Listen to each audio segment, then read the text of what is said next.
Hi everybody, I'm Suni.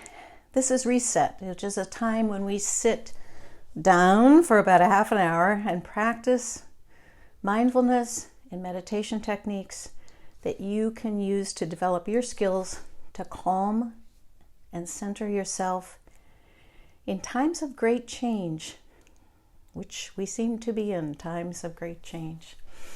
So before we start on new skills, let's first take a few minutes and just calm down. So settle yourself into your seat or lie down, whatever you need to do. Settle in. I encourage you just to close your eyes. Take in a deep breath. Pause and then let that air out. Breathing in and breathing out. Allowing yourself this time for you. Time to turn your attention within, not what's going on outside.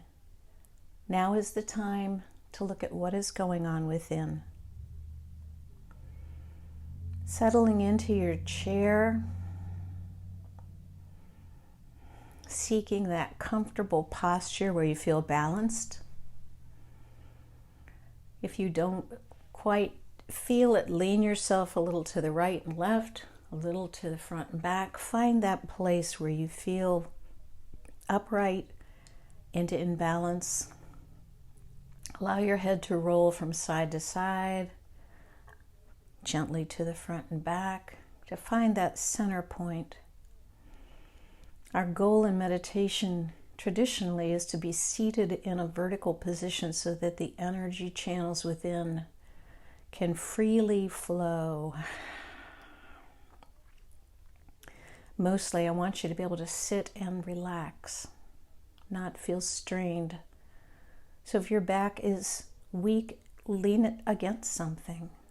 Use the back of your chair. Allow your sturdy chair to hold you.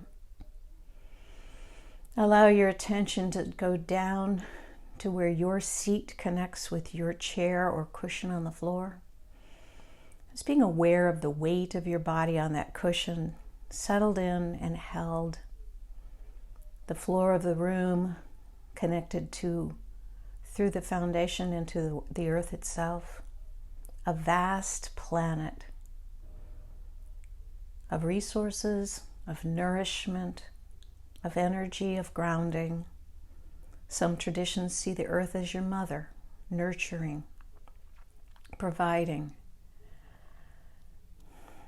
Allow your attention also to go above the ceiling of your room, to the vast sky above, fresh air,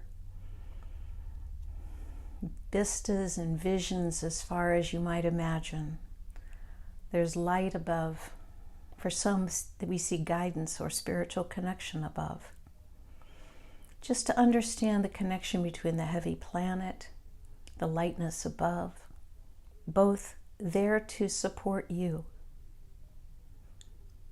We are not alone.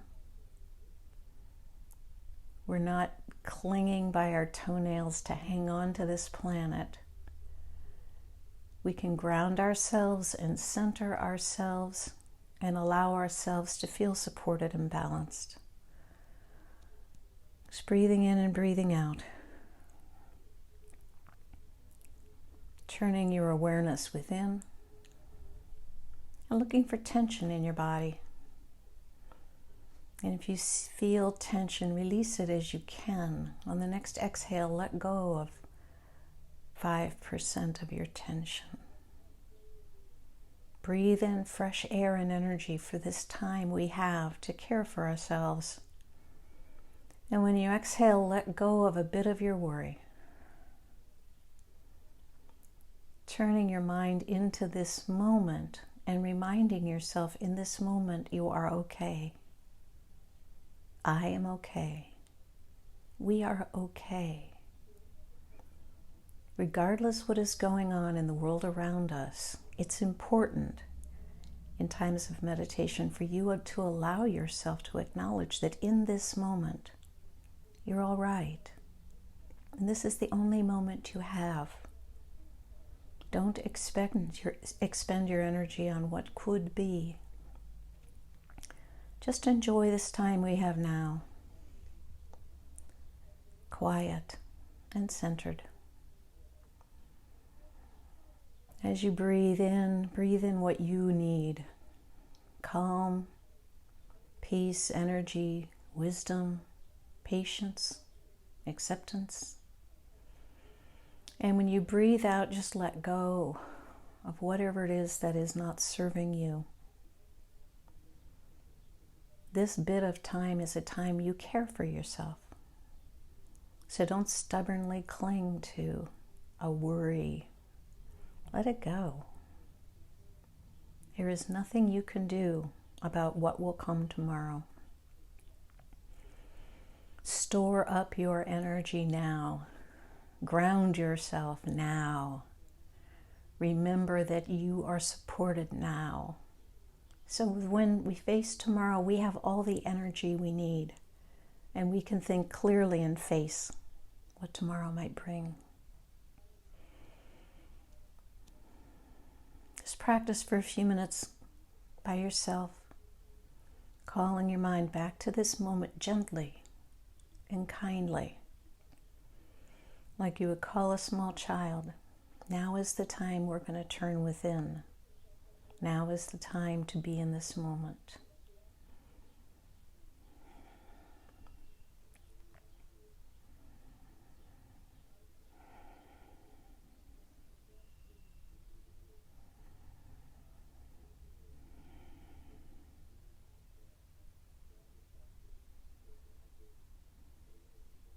And as your mind wanders, which is normal and natural, even in experienced meditators, it wanders. It's okay.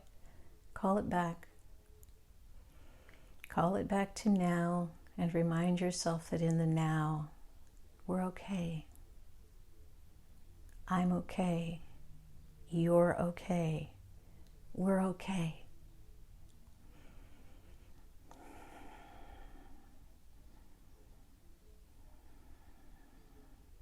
As we practice, just breathe in your normal way. Breathe in your normal way. Just enjoy the feeling of the breath. Filling lungs and belly. Allow this time to turn your attention to your body, to what is within. We get so tied up in our heads. Think about your toes. How far they are from your mind, how much work they do, walking you around and keeping you balanced. Knees, legs, strong leg muscles, hips, thighs. Be aware of your body, its strength, its power. Never in judgment of, I don't want to think about my hips because they're too wide. They're just fine. They work. Pay attention into your hands and fingertips, the dexterity you have. It's amazing. Inhabit this body. Be grateful for it, all the things it does for us. And with each breath, the wonder of bringing air into your body, the oxygen is carried to every cell, all the way down to the toes. Your body's an amazing, intricate, complex entity. Embrace it. Be grateful. Take in one more big, deep breath. Pause and let it out. And if your eyes were closed, let them float back open for a few minutes. We've been working on a progression of skills using mindfulness and meditation to help us learn to practice calming skills, because calming helps us be our best us. It helps us step back from events which rise up in our day and not react, but step back and pause for a moment so that we can breathe, remind ourselves we're okay, and then choose how we'd like to respond.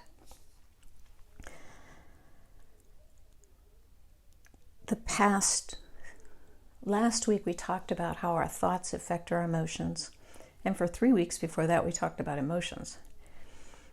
All of our sessions that we've done here, live video, are on my YouTube site. So if you go to sunimoon.net and go to events, there's a button that takes you to YouTube if you'd like to practice when it's not Tuesday at 6:30. Last week we were talking about choosing our own thoughts and how our thoughts affect our emotions. Too often especially when times are tough, or you're going through a lot of change, we live in our head and we start thinking of ourselves as our brain. That's all I am. And emotions can come and they almost carry us away.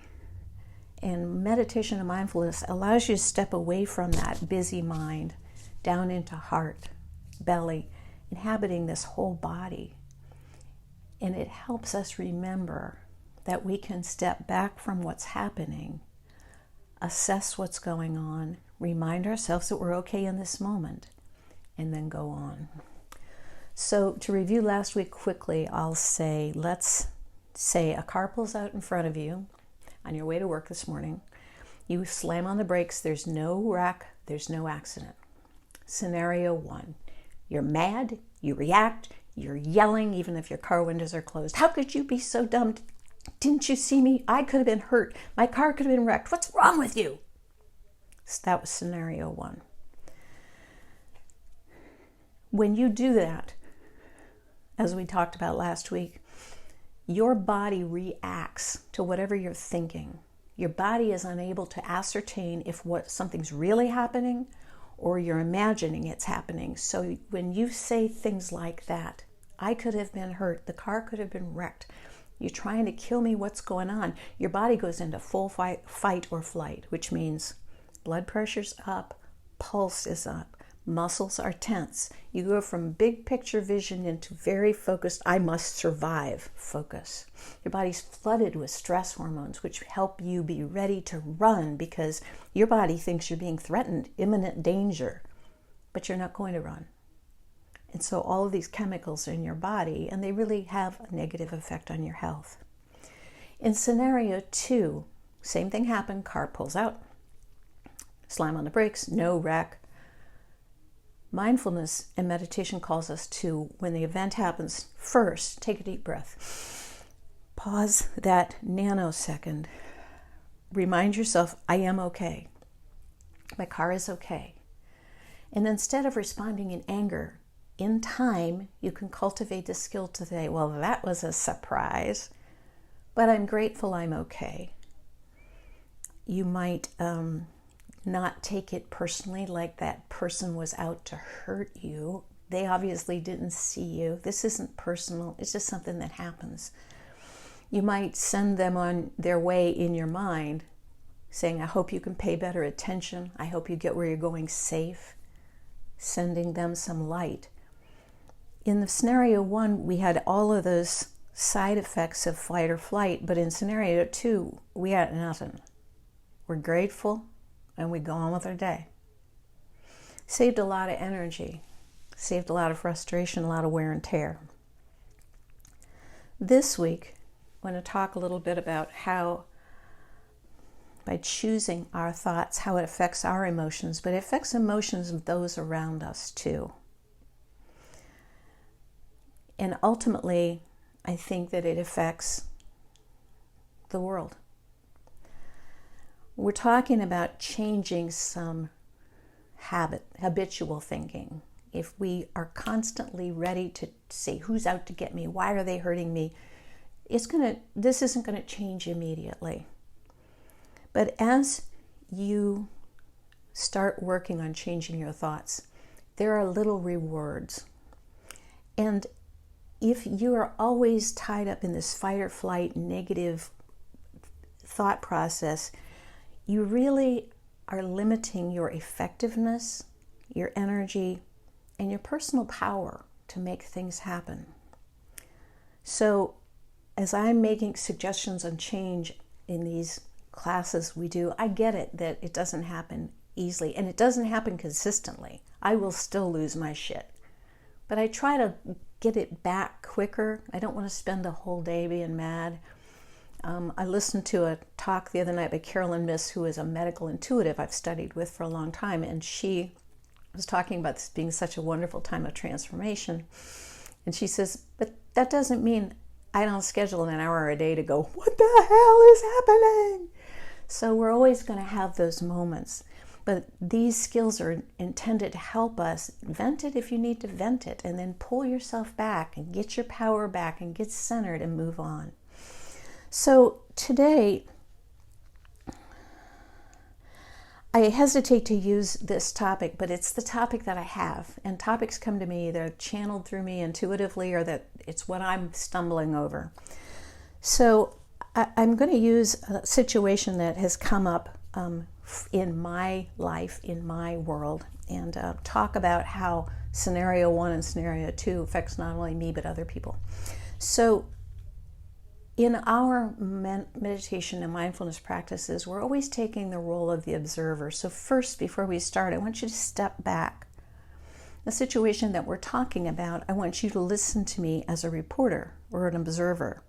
And when you look at your own reactions, remember, don't throw yourself into the emotional response, but to be the observer, be the reporter. This is what's going on.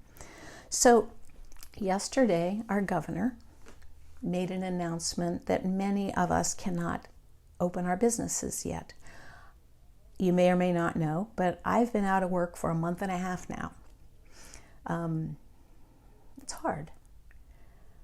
I was really hopeful that I could go back to work, and I couldn't.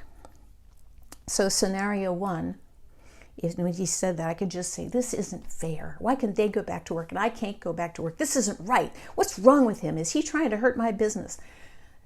So that's me raising my fight or flight stuff. I'm angry, I'm riled, I'm afraid, I'm disappointed. And then what if I share that response? Did you see what he said with friends? How could he do this to us? What's he trying to do? What are they trying to do? They're out to get us. Now, I not only have myself in fight or flight and all riled, but I have other people upset too. And have I empowered anybody? No, we're in that place where we're saying they. There's a story, and I wish I could remember the name of who told me this, but a man at his business decided that they were never allowed to use the word they in conversation at the office. You can't say they won't let us do that. They won't say they're. It's always we. They disempowers us. What can I do about them? I don't even know who them is. So that's scenario 1. And let me interject now. I'm talking about a situation here, and I'm never ever suggesting that if someone is abusing you personally that you should take it. I'm not saying that. But I am saying in this situation, I looked this up, there are 11.69 million people in Ohio. I wouldn't want to be the one trying to come up with a plan that makes everybody happy. And with that many people, I know that there's a lot of people in my shoes, probably in worse situations than me. So scenario 2 to this challenge, and again, we're being the observer, because you might be there with me going, yeah, that, no. Step back, let us step back. And pause and take a deep breath and say, okay, I didn't get what I wanted. What can I do? What could empower me at this point? What thoughts can I run that would help me? Well, what new ideas can I come up with? If I can't go there, where can I go? Are there new ways for me to work? New ideas? Can I look within my skill set and say, how could I use this skill set differently given the parameters that I have? Are there collaborations that I could find other people to work with? Now, in scenario 2, am I mad and frustrated? I'm still have an obstacle, but suddenly I'm not disempowered. I'm empowered? What can I do? What actions can I take? What strengths of mine can I use in this situation? So, as we talk about these we'll go into a meditation about this shortly, but when we hit a wall, whatever it is, I used this one because that's the one I hit. I know I have friends going through the same thing right now. We hit a wall, we can get pissed at the wall. Damn wall. Who put that there? Whoever put it here, I'm mad at them. It's their fault. Or we can pause and take a breath and back up. Okay, I can't do what I wanted to do. Am I going to bang my head against the wall? Am I going to get everybody else pissed off at the wall?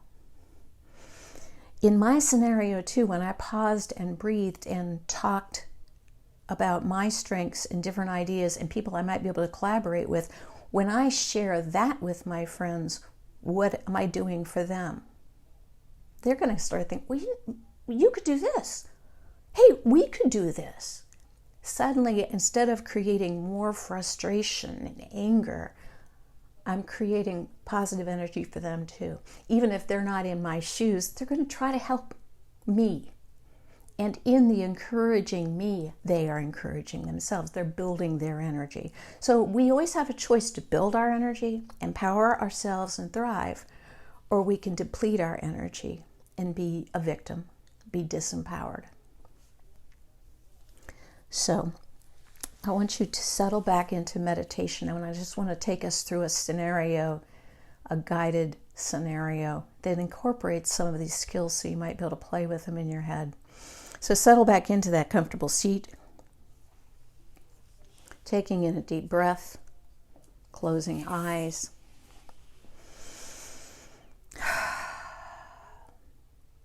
We all are facing challenges right now. I know you have one probably that wants to jump out of your mouth. Hey, did you know? You have no idea what I'm going through. Yeah, I do. We all do. These are trying times, my friends. But trying times don't have to wear us down. We can thrive through this time. We can use these challenges to transform ourselves. Our world as it was had problems. Maybe we can fix some of those through these changes. So take in a deep breath, settle into your seat, and put on your reporter hat, your observer hat. Breathing in, breathing out, reminding yourself that in this moment, we're okay. I might have been pissed yesterday, but I'm okay today, and so are you. When we live in this moment, we can think of solutions. So leave us be in this moment. And as a reporter or an observer, imagine that we're walking along some path. We're not really paying a lot of attention. But suddenly we realize, poof, right in front of you, right in front of me, is this big red brick wall. I mean, my nose is at it. It's in my way. I can't go where I want to go. I'm still the observer. I'm still a reporter. So don't get lost in your emotion. I can pound on the wall. Get out of my way. Who put this freaking wall in my path? This is wrong. This isn't fair. Okay, so that's our scenario one behavior. Mindfulness and meditation calls us to take a deep breath and step back. So physically, in your mind's eye, visualize stepping back from the wall. Step back 3 feet. Step back 6 feet. Step back 12 feet or 15. And take another deep breath. Yes, there's a wall in front of you. When you step back from your problems, you can see the bigger picture. Then look to your left in your imagination and right. Sometimes all we have to do is step back from the challenge to realize there could be a doorway 50 feet down the brick wall and we could just go through there. Get some distance from what is challenging you. But in this scenario, I want you to imagine looking to your left and right and seeing lots of other people. They're facing the same challenge as you are. They're frustrated with this wall that's in front of them. No more or less than you. But if you started talking with those other people, you realize you're not alone. There's a lot of people in this situation. There's a lot of people facing walls right now. You're not alone. And there's an obstacle in your path. And there's others around. You could complain to them about how awful it is that this wall is in our way and it's unfair and some boogeyman put it there. Or we could also step back and say, what skills do we have to deal with this situation and encourage those around us same way? How's this wall affecting you? It's affecting me this way.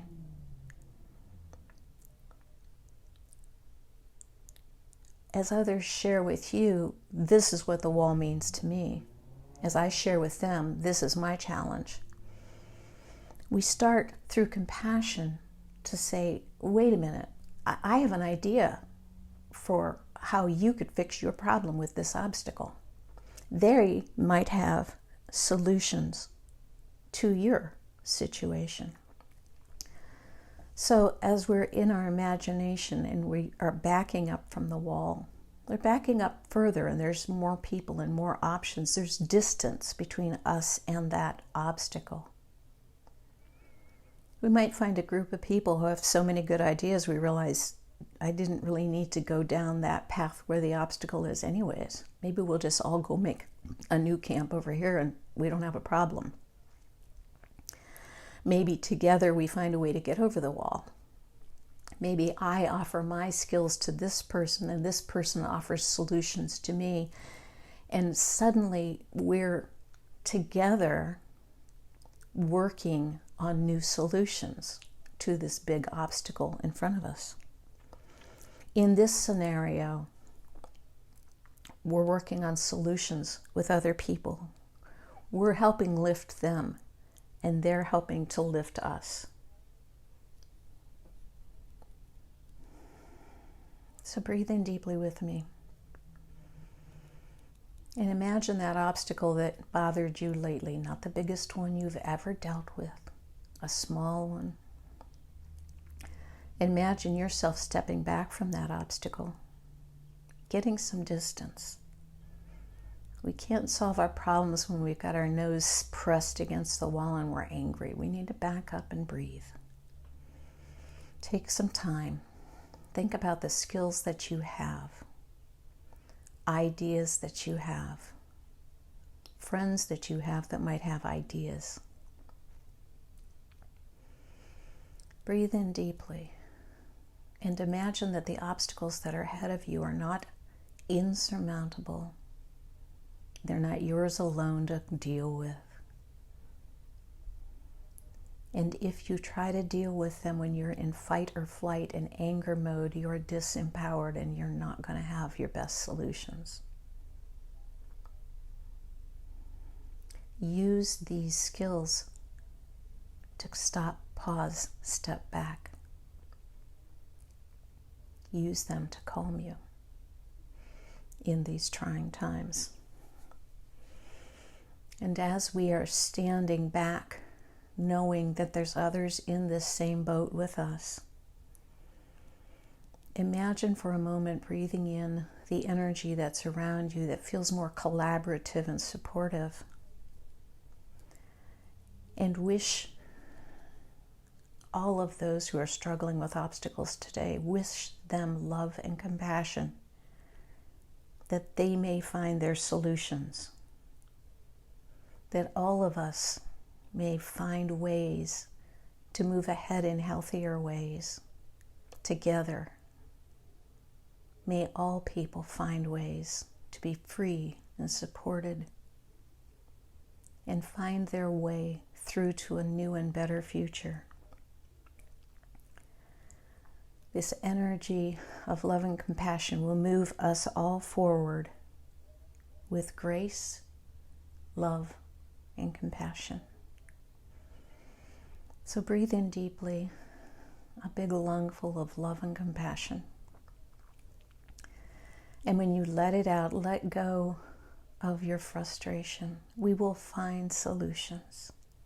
Together we'll find solutions. And as you gently open your eyes again, the idea of choosing our thoughts is a hard habit to instill. But we've got some great challenging times right now to practice a whole lot. So when your thoughts start into that negative, powerless place, step back, take a deep breath, and just think about everything you have that's right. And you're strong, and you have succeeded, and you've made it this far. Visualize positive ahead. It will empower you. Know that we'll find solutions through these trying times, but we won't find it as quickly trying to beat our head against the wall. Step back, take a deep breath, look around for some help and support. I hope that was some help. I wish you peace. I wish you hope in trying times. And try to visualize that these times of transformation could leave us in a better place. Don't be so insistent that we rush back to who we were and what we did. We'll continue doing what we love to do, or we'll find things to do that we love to do. Use the positive energy to carry us forward. It will carry you forward in grace and peace. So I wish you well. I wish you love. Thanks for spending the time with me. See you next week, and take good care. Bye-bye.